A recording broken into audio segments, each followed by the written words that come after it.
Welcome to the Deeper Into Movies podcast. My name is Stephen T. Hanley. I'm the founder and lead curator of Deeper Into Movies. We are a pop-up cinema based in London and New York. Today on the podcast, I'm joined by writer-director Jason Eisener. Jason, you might know from his incredible exploitation movie Hobo with a Shotgun. He is the co-creator of the incredible Vice documentary series Dark Side of a Ring, and he's back with his new movie Kids vs. Aliens. Hobo with a Shotgun is one of the most insane films I've ever seen. It was so good to talk to him. We get into it about exploitation movies, The Warriors, why Bam Margera and CKY matter, and he's a really sweet guy, and he's a very beautiful Rutger Hauer story that got me really choked up during the interview. Here is me and Jason Eisener.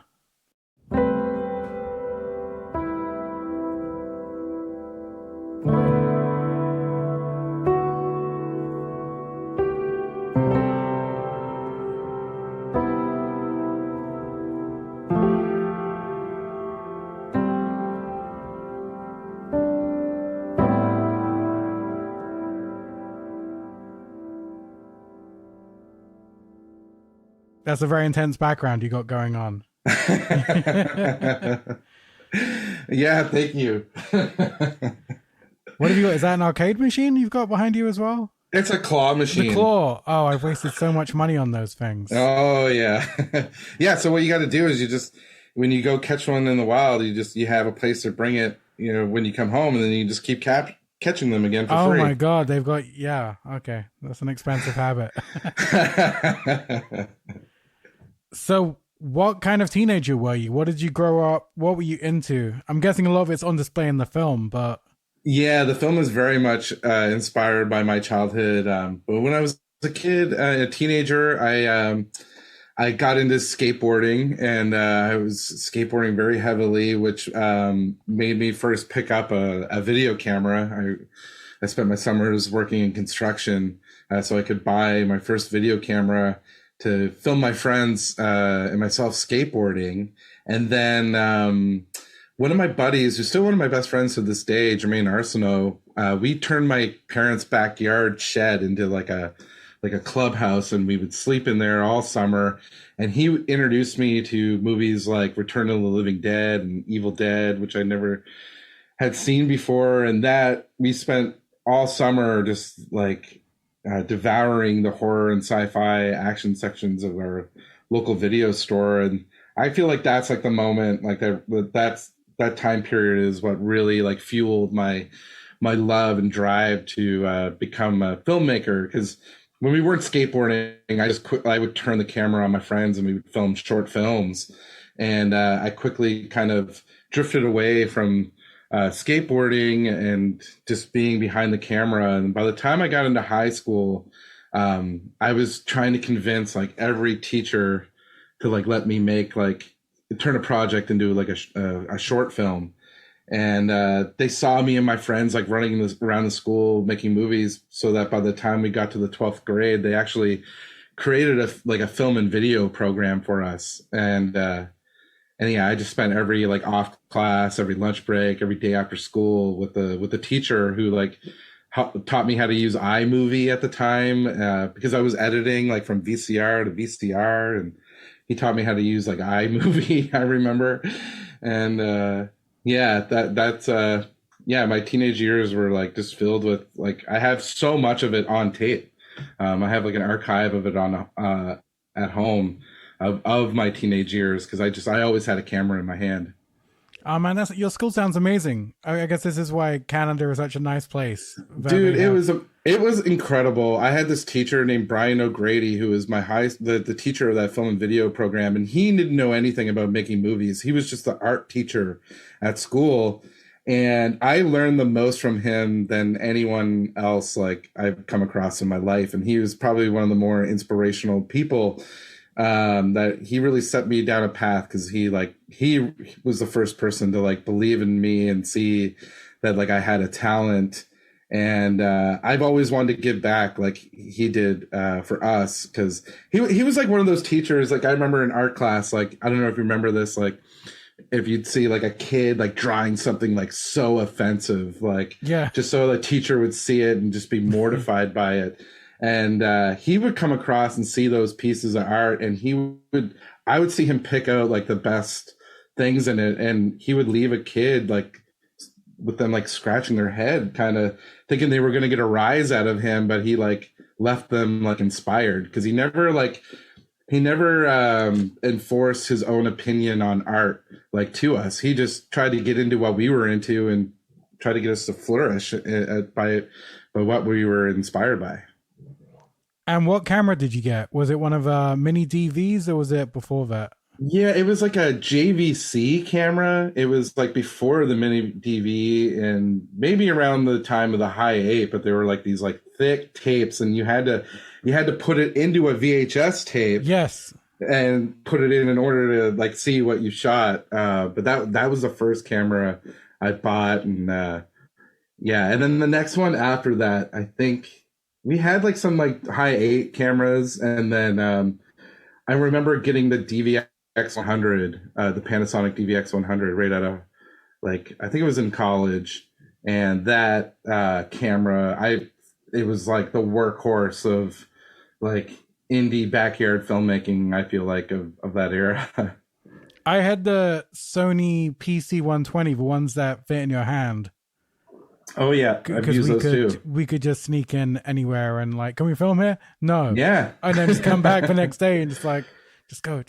And the mics are really good and just stealing shots. Oh, you used to do that. Still do that. I had to unlock one of my childhood fantasies and buy one. I forget the name. They're the big skateboard camera that they're using on Jackass back in the day. Oh. I always forget the model number. The silver one. Yeah, I know exactly what you mean.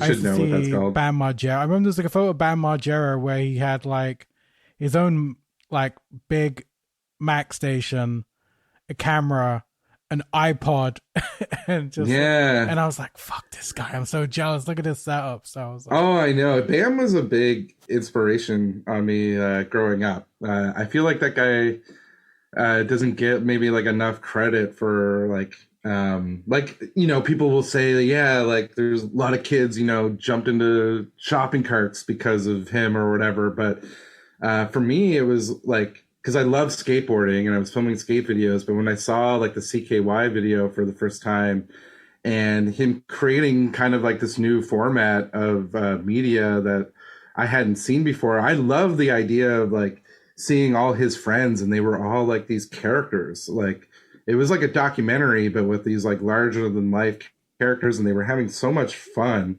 It felt like it was an attainable, like it felt like you could do it too in a way. And so yeah, I remember like just filming skits because I saw Bam doing it on CKY, and then that just led me down a path of getting more into telling stories.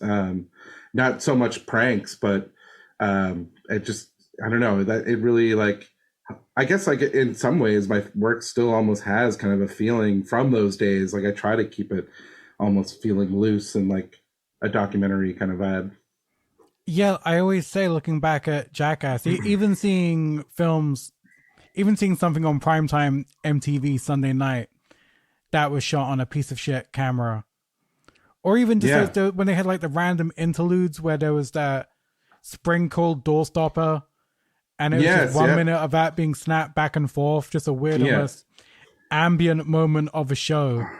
Yeah, and then just cutting back to someone, lighting fireworks out of our ass. That was just like, it was amazing. Did you have Tom Green growing up? Yeah, I always found him very unsettling. But we had his show, and Freddy Got Fingered was too much for me. I couldn't. Oh wow, I love that movie. That movie was insane. But we had Tom Green because he's from Canada, and so I believe like it played on Canada before it was on MTV. But he also was a big inspiration too, just because he was just picking up a video camera and going out and making stuff, and it was I remember him being inspiring too.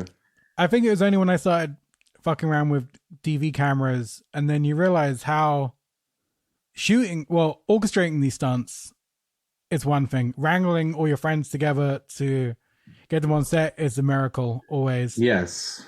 And then the execution, it's just, these are really well constructed, smart, stupid stunts. Yes. Yeah. Which is, a lot of people that come out of skateboarding just say, a lot of amazing artists and bands and filmmakers have all started in skateboarding, and there's something about the way your brain operates, processing tricks and stunts. It can just be converted to various art forms. I tell my friends who are skateboarders and some that are older that they should get into like stunt work if they're interested. And I've had some friends who were skateboarders that became stunt performers because they know how to take falls. And like if you grew up skateboarding, you've fallen in the most terrible, awful ways, and you've learned how to take falls and then get right back up from it and do it again. It's like doing another take. Yeah. I think, if you're a skateboarder, you need some extra cash, man. Get into, look into doing stunt work because you can make some good money doing it. Although, well, you take a toll, but there's lots of safe ways to like doing stunts, but a big part of it is just knowing how to take a fall. And in all my movies growing up, all the action movies we made, like me and my friends that skateboarded, we would do all the stunts. I would do like a ton of crazy stunts like in my own movies, and still down to do it if it's ever if anyone ever needs a stunt, like call me up, I'm down. How long were you working in a comic book store? Oh wow, I worked at this store called The Last Game Store, which my buddy Adam Perry owned. And when I was it was like at the end of high school, I worked there through college, and I think like maybe a couple of years after, I can't remember. It might have been like 4 or 5 years that I worked there, and it was amazing because I was spending all my time like trying to make movies, and the guy Adam who owned the store was like very supportive of that, and he would always give me time when I needed to, and he would put up with my shenanigans at the store if I was like filming something in there or just not doing my work and doing something to do with movies. But I loved working there because I was just surrounded by the things I loved. We sold like comic books, action figures, video games, and yeah, it was just an amazing atmosphere, and a great way too that I just got to learn about the consumer for a lot of artwork and comic books, and just got to see like what kind of attracted the audience that is an audience that like I hope would watch my work now. I think about them. It was funny, I was talking to my friend Owen Klein, who made Funny Pages, which was cool. Which was a great, have you seen that? I just watched it. Yeah, we were talking about just our years spent hanging out in comic book stores, record stores, and just all the intense characters that you meet in those places. I know, so interesting. Everyone's always they're in a band, they're making a film, they're writing a book, they're an artist. We had in our store, we had like, you could pay, it's called pay to play. And you could pay like $1 for like 10 minutes to play like any video game you wanted on a TV. And there was this guy who would come in named Dave Brunt, and he was like he was much older than me. He was an old man, and he would come in and he would just want to play like World War II games on this, and he would tell me the craziest stories, and I just fell in love with him. And then he would hear me talking about making movies, or would hear the phone calls that I was on in the shop, and he was like, "Jay, you got to put me in one of your movies someday." And I was like, "Man, I will if you're down." And so I made this like fake trailer for a competition that Robert Rodriguez and Quentin Tarantino had for Grindhouse, which is to make a fake trailer for a movie. And so I made this trailer called Hobo with a Shotgun, and Dave, that guy who came into the store and hung out all the time, was the star. No way. Of that he was short the Rutger film. Hauer character. Yes, he was. Feature. Fuck. Yeah, totally. And I based a lot of that character on Dave, and And when it came time to do the feature film, it became very apparent that it wouldn't have been possible with Dave, because Dave had no acting experience at all. Like when what you see in that short trailer that we did is like his real anger. Like when he's screaming and getting pissed off, that's like take like 30 something, and he's like so mad at me.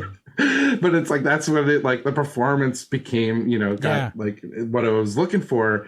But we couldn't do that on a feature film. God, but he helped me pick out Rutger Hauer as an idea to play him in the movie. It ended up working out great. And him and Rugger became like really great friends. And Dave talks about Rugger like he was the brother he never had, This was such a crazy time. So this was when Grindhouse was about to come out. Yeah. At South by Southwest. And it was just Robert Rodriguez who said, make your own fake trailer. Mm-hmm. In spirit of Grindhouse. Yes. Any prize? No, at the time there was no idea like what it would like what if there was a prize or anything would come out of it. I grew up really inspired by Robert Rodriguez, and his book Rebel Without a Crew was a huge inspiration to me. So at the time, just the thought of him watching something that I made was good enough for me. It's so funny because in my teen years, all my friends used to send me like, hey, there's a competition to like send in this film or make this music video. And I'd always overthink it and stress myself out. I'm like, I'm just going to, no, I don't know. Or how did you weigh it up? How much did you think I'm going to spend this much money on it, or I'm going to spend this much time on it? Was that kind of a conversation you had? Yeah, we were thinking about submitting for this contest actually at the time that Steven Spielberg had on. I forget what the show was called. It was like On the Lot or something. But it was like something similar where filmmakers submitted short films, and if they won, they got to come on, and then you went through like kind of a contest where you had to keep on continuing to make short films. So we were thinking about that, and then John Davies, my co-writer on Hobo with a Shotgun and Kids vs. Aliens, he read about this contest, and it was on this website called Ain't It Cool News at the time, and he read about the contest that for Grindhouse, and when we heard that, we thought, oh man, maybe we could like do something awesome with this. And we were like really inspired by, at that time period, like we were really into like exploitation films, and we were diving heavily into like Italian like crime movies, and so it just seemed so natural for us. And so yeah, within like hearing that, it had to be done like so quickly. There was it was like just like 2 weeks or something from like the announcement. So we literally like the next day like got out and we started shooting something. And I don't think anything from that day made it into the trailer, but it just got the wheels turning and got us, to just keep doing it until we, spent a few days shooting it and collecting all the footage. And then I just, cut it all together. And what's so great is what Rodriguez said about Machete is you can just stick in all the money shots. The plot really doesn't matter. You can just throw in all the chaos and crazy scenes and just make like the craziest supercut of mayhem and what the fuckery. It's funny, like after I made the feature film Hobo with the Shotgun, I actually got a call from Robert Rodriguez. I hadn't, heard from him since we won that contest. So, 3 or 4 years later, I get a call after the feature film came out, and he's interested in having me direct I think it was the sequel to Machete. Machete Kills. It was Machete Kills. And so he had me like come up with a bunch of ideas, and then he had pitched me, he just had like a few shot ideas, which like one was like Machete throws like a grappling hook into a helicopter propeller and it spins around. And so he goes flying in a circle holding out a machete, and he starts like cutting up everyone. And something with a speedboat as well too. I can't remember if these even made it into the movie, but I remember it funny that, he just had like shot ideas Yeah. that he thought could be cool in the sequel. And in some ways that works for me too. Like when I'm coming up with an idea, it's like I'll get inspired by, maybe it's like a shot or just some little concept that gets launched into something bigger. How many submissions were there for the contest, roughly? I actually don't know. There were so many of them. I thought there was no way we were going to win because there were so many trailers and so many of them that had some big like production value.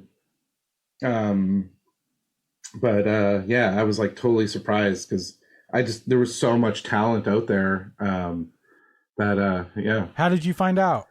Uh, what was it? I got a call from, I think it was someone at South by Southwest, and they were asking if I was going to be in Austin when South by was happening. And I wasn't. I had no plans of being there. But they were like, "Oh, maybe you want to come," And Yeah. I think they told me I was in the top 3, and I was just, oh my god, like just totally blown away. Like I've never really been away from like home, and the idea of just like going to like a film festival is just like so exciting. And for one of my filmmakers, favorite filmmakers, to be paying, I had an opportunity for them to see like something that I made. It was so exciting. It was yeah, it was amazing. Did you meet Quentin too? I met Quentin at the premiere of Grindhouse. So after we won, maybe this was the prize. They invited us to come to the Grindhouse premiere, and me and my producing partner Rob Cotterill, we went to LA, and my producing partner Rob, he had just AD'd a movie for Stuart Gordon that Stuart shot in New Brunswick in the Maritimes, and so Stuart invited us to come stay at his house. And so my first time going to LA, we go to stay at Stuart Gordon's, and he's somebody who I also like, I was such a huge fan of like growing up. And thank God he was like the first person from Hollywood I met, because he's since I met him, he's still probably the most grounded person I've ever met out here. And I remember thinking, like, going to his house for the first time, like, this is the guy who did Reanimator, From Beyond, Dolls, and I thought, his house is going to be crazy and like filled with all this like, memorabilia and horror movie stuff. And then when we got there, it was just super like normal.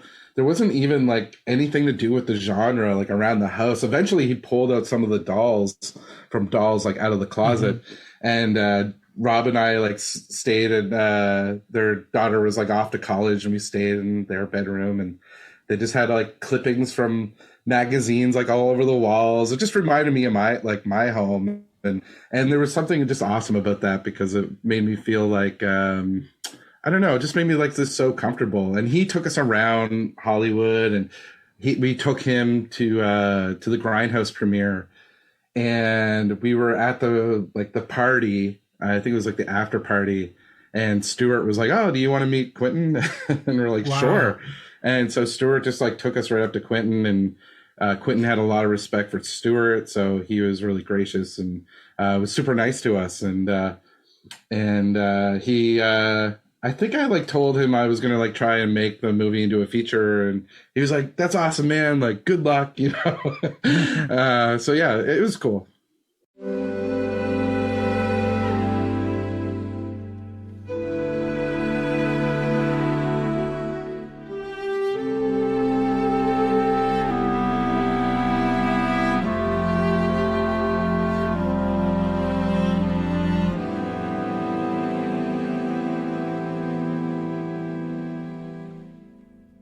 This episode is brought to you by our friends at Mubi, a curated streaming service dedicated to elevating great cinema. Mubi always has an amazing selection, iconic directors, emerging auteurs, and there's always something new to discover. I'm just going to go through and pick out 3 of my favorites for you to watch. These are my recommendations from the Mubi UK site. Okay, here we go. Number 1, After Sun. Me and the Deeper team got invited to a preview screening of this movie. Man, we were all crying. This movie was so beautiful and amazing and affecting. It's subtle. It's brilliant. Charlotte is one to watch. What a debut. Okay. Bargy on the Beach. Yes. I have just rewatched Bend It Like Beckham, which is a masterpiece. No irony, that film is a masterpiece. And I love her first movie. It's about a group of women who take a trip from Birmingham to Blackpool. So great. Do that. And Japan from 2002. Carlos Regardez. He is amazing. I remember Harmony Korine always saying what an amazing director he was.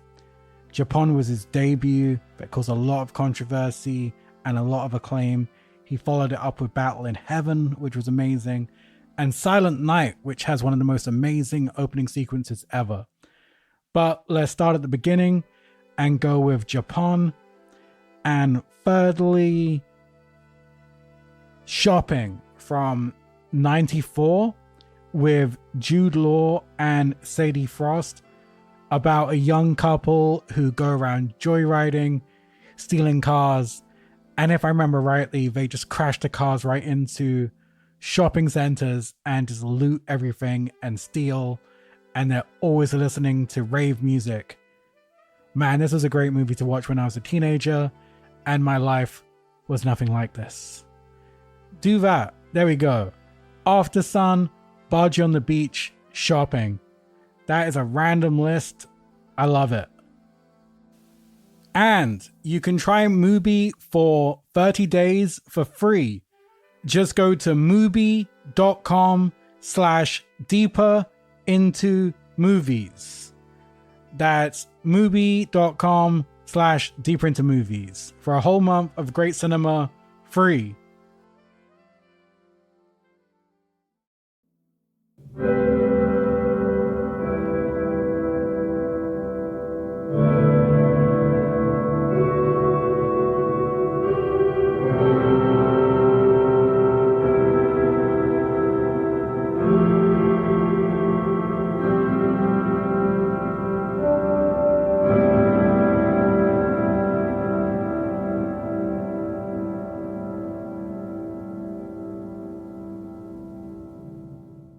The movie turned out so great. How was it padding out that story into a feature?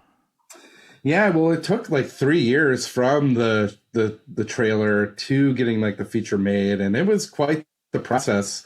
And we made the movie in Canada, and it had been a long time since Canada had done like step back into like making genre movies. And we were using like some government financing to like help finance the movie. And so we like there were scenes in the film that like really freaked them out. And they some of the people in charge of those funding bodies were not into the idea of financing our movie. And so it took a long time to get it to happen. And our producer, Neve Fitchman, who's one of the most prominent producers in Canada, just wouldn't back down. And we have this scene in the film in Hobo with a Shotgun where a busload of children get flamethrowered by the villain in the movie. That's in my notes. Yeah. if the movie didn't have that scene in it, we probably would have got the movie made like 2 years prior to us actually shooting it. But Neve like loved that scene, and he fought for us to like make that happen. And so when it came time to shooting that movie, I believe that scene was one of the first things we shot. It was like, I think the last thing we shot on the first day. Wow. So that it was in the can and no one could say anything different about it. And that was Neve's idea to like do that. That's a great idea. Get that evil shit in the can straight away. Yes, right away before someone shuts it down. Yeah. But yeah, it was again, we made that movie as if it was going to be like the first and last movie like we ever made. So we were putting everything that we were inspired by and just making every scene as like crazy as it possibly could. And then making that movie was like one of the wildest experiences. And like working with Rutger Hauer was a dream come true. And I was so nervous because it was my first feature film, and he was like the first actor that I grew up loving. Like I remember seeing The Hitcher and Surviving the Game, and he was like the first actor I started realizing like, oh, there's something about this guy. Like I love like every movie he's in and every character. So he was like the first actor that I like tracked down every movie that he was in when I was a kid. So I didn't think there was any way we were going to get him for the feature film. Our one of the distributors in Canada asked us as an exercise to write a list of like our top 5 favorite actors that we would love to play the role. And I put, I think it was like Nick Nolte and Rutger Hauer at the top of the list, thinking like these will get scratched off really quickly. And then we'll get to someone, you know, that I think we could, you know, we could possibly get. And sure enough, like, Nick Nolte got checked off like really quickly. There's a funny story behind that, but Rugger, you know, his agent hated the script, but for him, if someone tells him like, yo, you're not gonna like this, that like intrigues him, right? And he wants to know like, why do you think I'm not gonna like this? So he read the script, and then he was like, oh, let me meet the director, and then we got on a Skype call, and I think at the time it was one of the first Skype calls I've ever done. And I was so like probably one of the most nervous I had ever been in my life. And it was 2 weeks before going to camera. And if I didn't get him to say yes on this phone call, we were going to have to push the film. And when you push a movie, that can be the death of the film. So there was so much pressure going into this meeting. And I get on the call, and he's like sitting way back, like smoking a cigarette, and he's just like looking at this monitor, like, and I feel so small, and so I looked into the camera, and I figured, you know, if he could just see like who I am, like that's probably going to be my best shot at this. And we talked about the movie for like, I don't know, like 10 minutes maybe, and I knew he was an ocean conservationist, and I grew up, you know, living near the ocean, and I wanted to be a marine biologist before I was a filmmaker. And so we started talking about our love for the ocean, and we were just hitting it off for like, it was like for like an hour we were just talking, and he went from like this to like right up into the camera and just having a great time. And by the end of the call, it was just like, man, this was so good. Like all my anxieties and all the worry that I had just like went away. And it was like I met like an old friend, or reconnecting with one.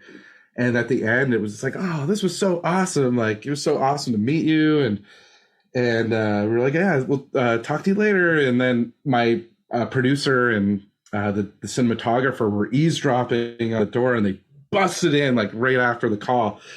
And they're like, did he say yes? Did he say yes? And I was like, I didn't even ask him if he would do it.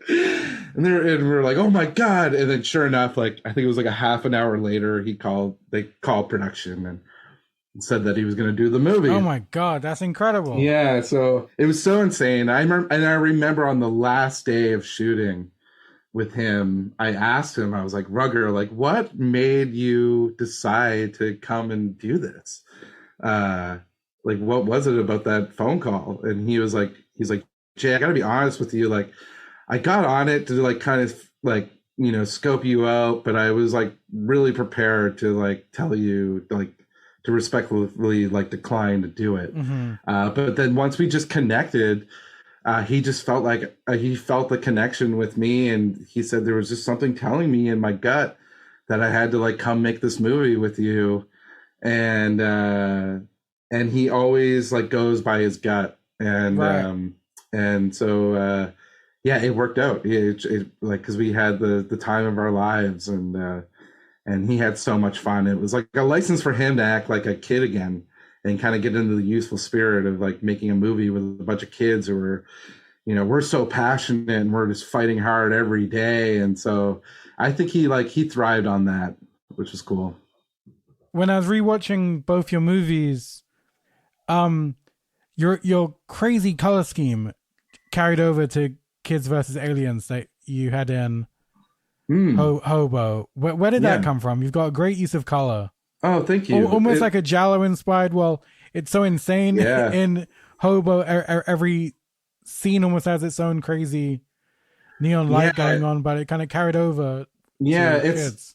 It's funny. Now I'm just thinking of it now. I remember when I was in college, I was experimenting with color. It was like 20 years ago now. I was experimenting with just putting gels and experimenting with color because I was super into like Dario Argento's like work at the time and comic books and just like, I don't know. I just like, I've always been like, since I was a kid, like attracted to colors. So then when I saw like Dario Argento's work and like how colorful, like, Suspiria and Inferno were, that just like lit up a fire in me. And I remember shooting a film in college and the teacher getting so mad at me for adding color to the scene because it wasn't motivated color. Like I was just like shooting color into a scene and it didn't make sense where that light source was coming from. And he couldn't get it into his head. Like I kept trying to tell him, it's like, I'm lighting it like a comic book or like, like a Giallo. And, but him giving me a hard time about it, like just kind of reinforced my like want to like explore it like even more. But I remember when I did Hobo with the Shotgun and I was kind of, it was going to be my first feature film. And so I wanted to, utilize the things that like I'm very inspired by and what I think are like my strengths. And I did kind of like this deep dive into the things I thought that help shape the aesthetic that I like and what I bring to my work. And so I realized a lot of it came from like my childhood and growing up and playing with like action figures. And I loved action figures growing up. And would just like use the action figures to like create it was like my first storytelling. And I love like the vibrant like colors of them and like the packaging of them. And then I started reading about how WWF back in the day, how when they would design wrestlers, I found a bunch of like the sketches of like the costumes that the designers were making for the wrestlers, and they had like color swatches like up at the top to show the color patterns, and they were like these prime colors that they would match together so that they would attract like a kid's attention. And I'm sure there was all these studies that like went into like what colors like do that in the combinations.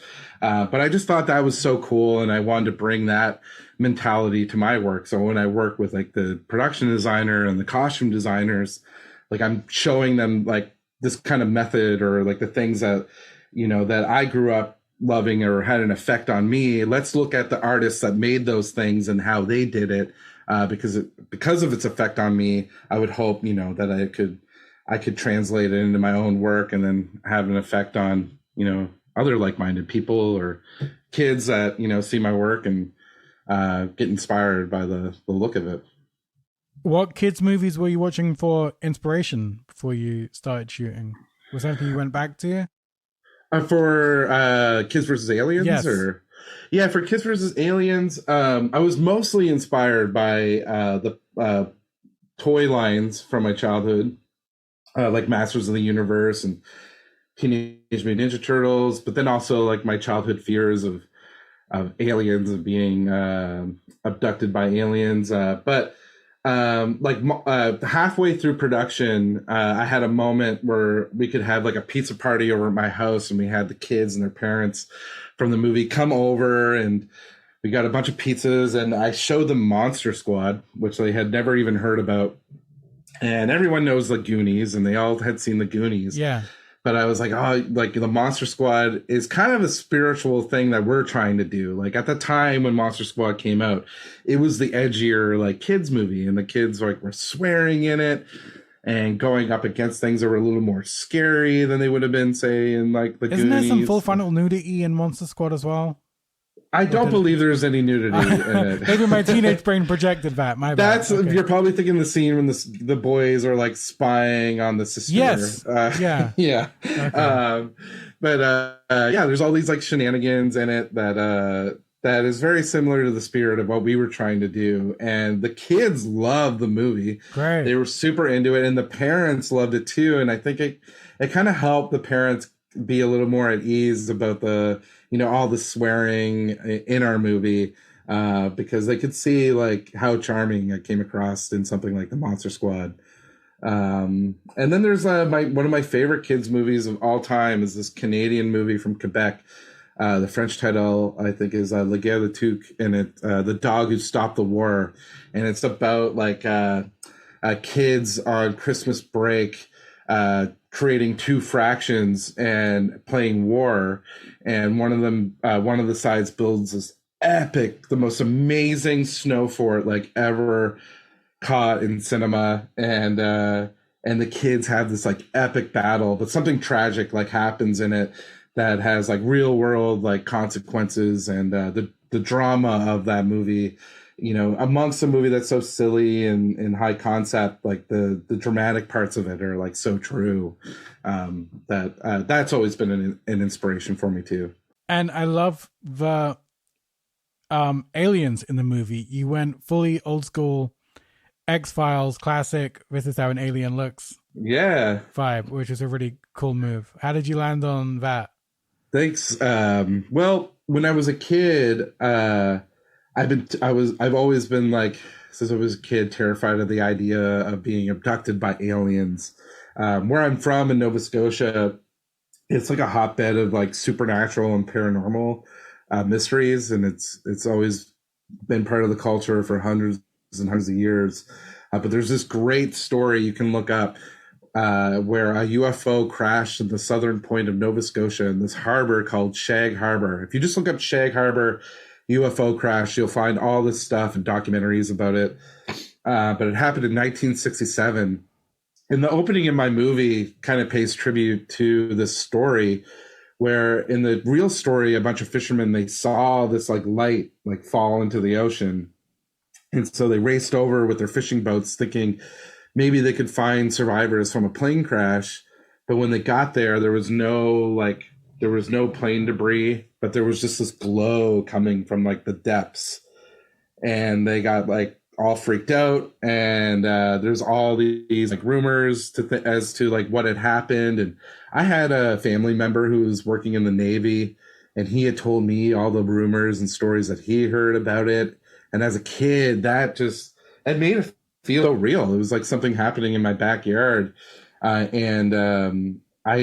remember seeing the trailer for the movie Fire in the Sky on TV. That movie fucked me up. Ooh, yeah, big time. Years of the Safdies talk about that one being a real. Oh, really? Stuff. Yeah. It really is. The other one that was absolutely disturbing, Communion with. Oh yeah, absolutely. With Christopher Walken.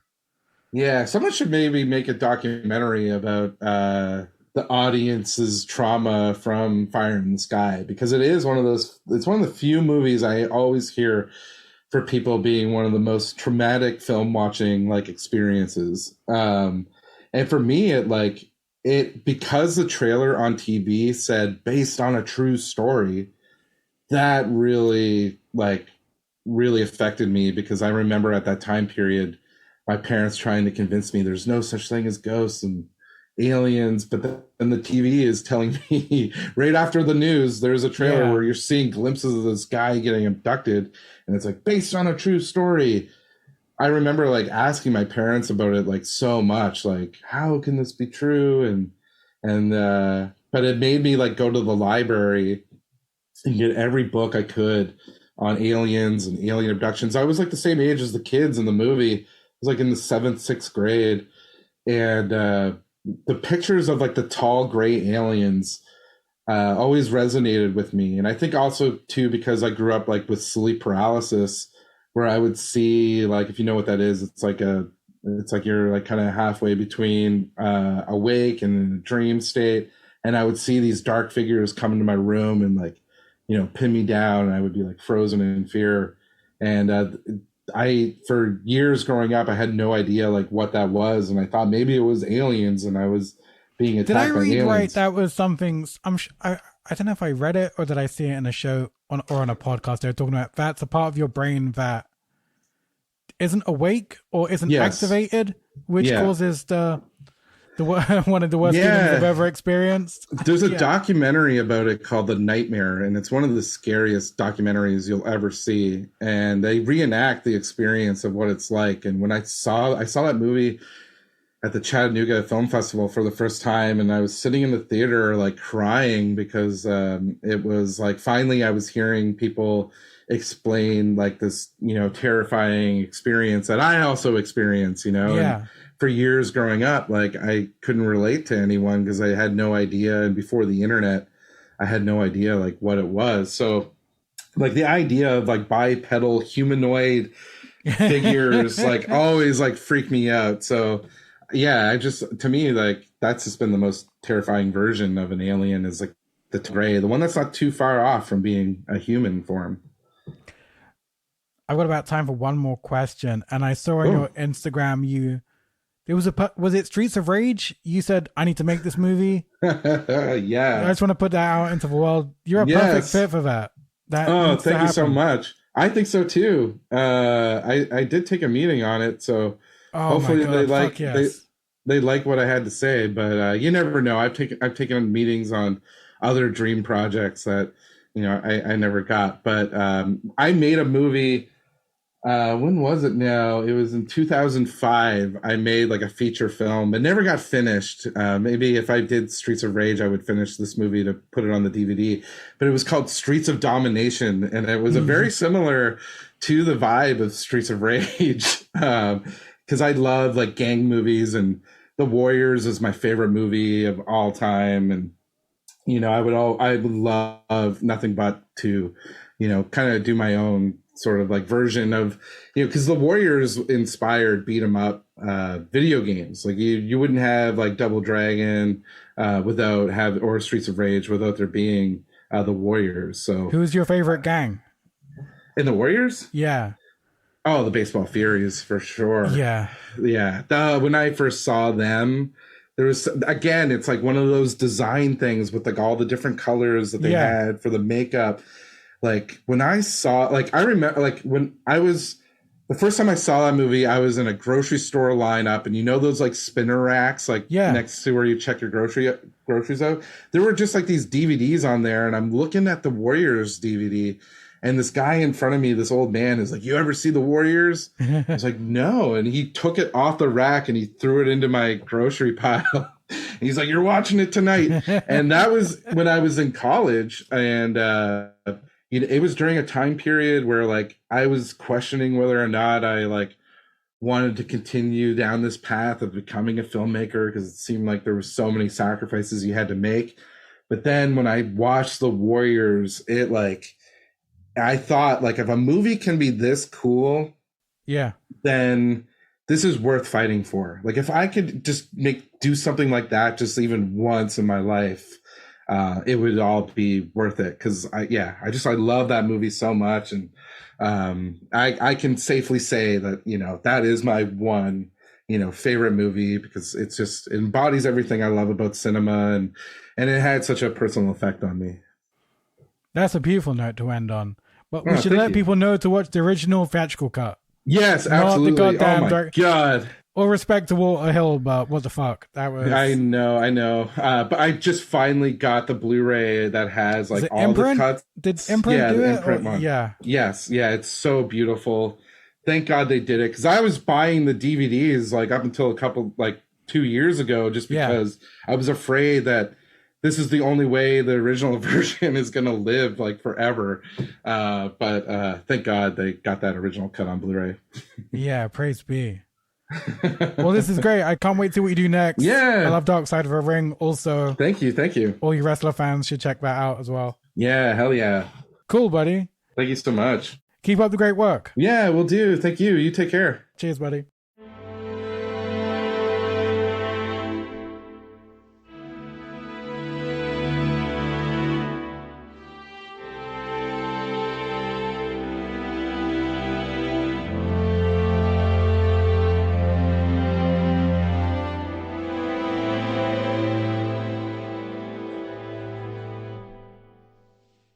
Boom.